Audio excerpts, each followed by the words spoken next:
Hello guys, and in today's video I will show you how to transfer photos from your phone to your Samsung Galaxy Watch 6.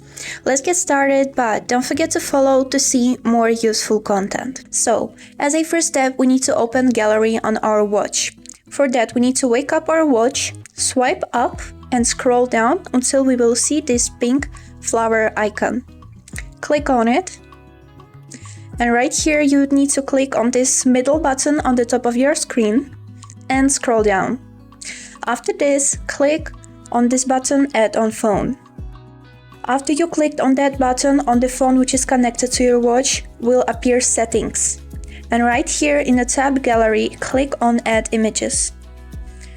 And you can choose which photos you want to import on the watch. For example, I will choose this flower and this minion. Click Done right here in the corner and wait until the transfer ends. And everything's done. Now you can see these photos on this first tab which you just added. That was all for today. I hope this video was helpful for you and thank you so much for watching.